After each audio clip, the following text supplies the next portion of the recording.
আসসালামু আলাইকুম ওয়া রাহমাতুল্লাহি ওয়া বারাকাতুহু নাহমাদুহু ওয়া নুসাল্লি আলা রাসূলিহিল কারীম আম্মা বা'দ।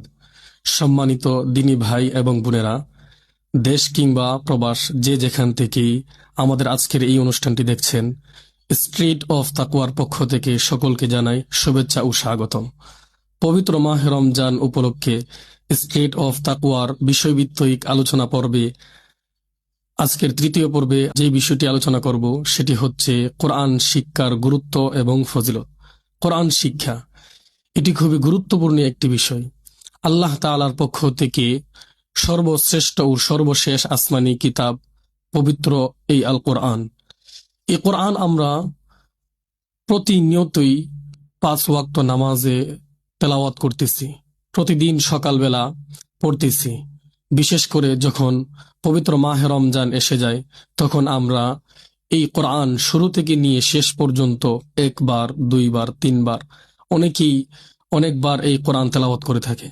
কিন্তু প্রশ্ন হচ্ছে, আমরা যেরকম ভাবে কোরআন তেলাওয়াত করতেছি, এই কোরআন কি আদৌ সহি শুদ্ধভাবে পড়া হচ্ছে কিনা? ইরশাদ হয়েছে, আও জিদ আলাইহি ওয়ারাত্তিলিল কোরআনা তারতিলা, যে তোমরা সহি শুদ্ধভাবে তারতিলের সহিত কোরআন তেলাওয়াত করো।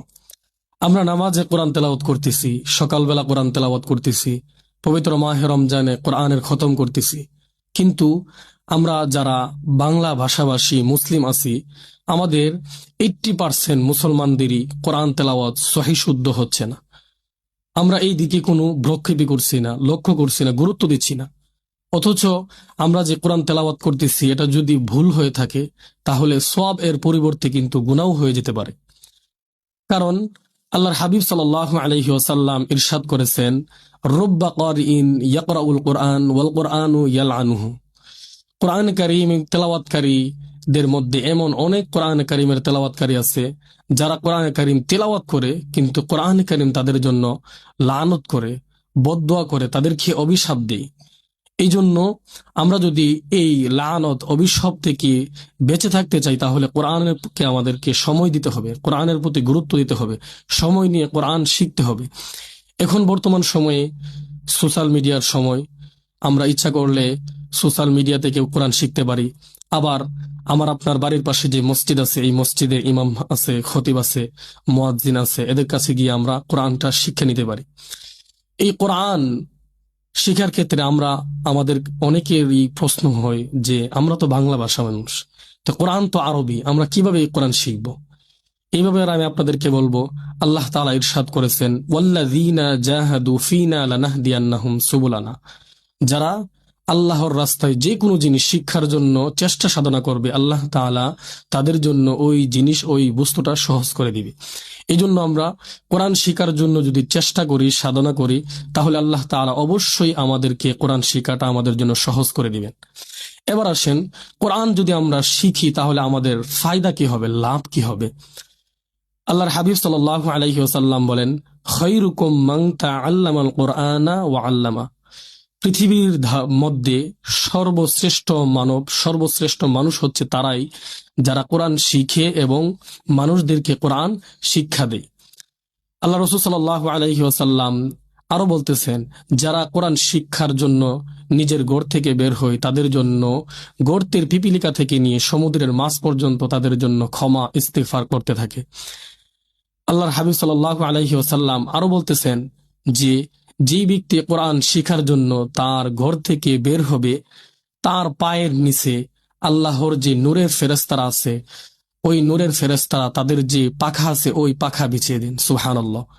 শুধু তাই নয়, আল্লাহর হাবিব সাল্লাল্লাহু আলাইহি ওয়াসাল্লাম আরো বলতেছেন যে, মান ক্বারা আল কুরআনা ফি কিতাব মিন কিতাবিল্লাহি ফালাহু বিহি হাসানাতু ওয়াল হাসানাতু মিন আশরি আমসালিহা, অর্থাৎ যে ব্যক্তি কোরআন কারীম থেকে একটি অক্ষর পাঠ করবে তার জন্য রয়েছে 10টি নেকি। এই 10 নেকি আল্লাহ তাআলা বৃদ্ধি করতে করতে 70 থেকে নিয়ে 700 পর্যন্ত নিয়ে যায়। বিশেষ করে কোনো ব্যক্তি যখন এই কোরআন কারীম রমজান মাসে তিলাওয়াত করে তখন এর সওয়াব আল্লাহ তাআলা 1 থেকে নিয়ে 7 থেকে নিয়ে 700 এরপরেও অগণিত অগণিত সওয়াব আল্লাহ তাআলা তার আমলনামার মধ্যে দিয়ে দিবেন। সুবহানাল্লাহ। আল্লাহর হাবিব সাল্লাল্লাহু আলাইহি ওয়াসাল্লাম তারপরে বলতেছেন যে আলিফ লাম মিম, এটা কোনো একটা হরফ নয়।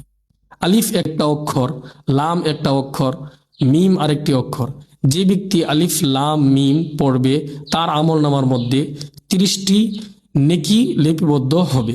আমরা এই কোরআনকে গুরুত্ব দিব শেখার জন্য, এবং এই কোরআন বেশি বেশি করে আমরা তেলাওয়াত করব, তাহলে এই কোরআন আমাদের পক্ষ হয়ে হাসরের দিন সাক্ষী দিবে। হাবিব সাল্লাল্লাহু আলাইহি ওয়াসাল্লাম বলতেছেন যে ওয়াল কোরআনু হুজ্জাতুন লাকা আও আলাইকা, কোরআন মানুষদের পক্ষে সাক্ষী দিবে হাসরের দিন, অথবা মানুষের বিপক্ষ হয়ে সাক্ষী দিবে।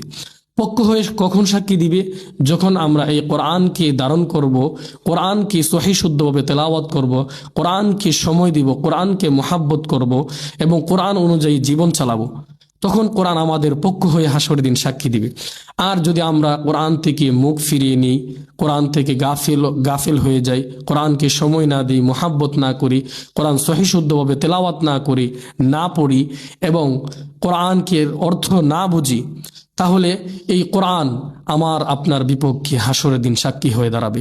এই জন্য ভাইয়েরা আমার, সময় থাকতেই আমরা কোরআনকে সহি শুদ্ধভাবে পড়ার চেষ্টা করব এবং কোরআন অনুযায়ী আমরা আমল করার চেষ্টা করব। আল্লাহ পাক রব্বুল আলামিন আমাদের সকলকেই কথাগুলি বুঝে আমল করার তৌফিক দেন। সুবহানাকাল্লাহুম্মা ওয়া বিহামদিকা আশহাদু আল্লা ইলাহা ইল্লা আনতা আস্তাগফিরুকা ওয়া আতুবু ইলাইক।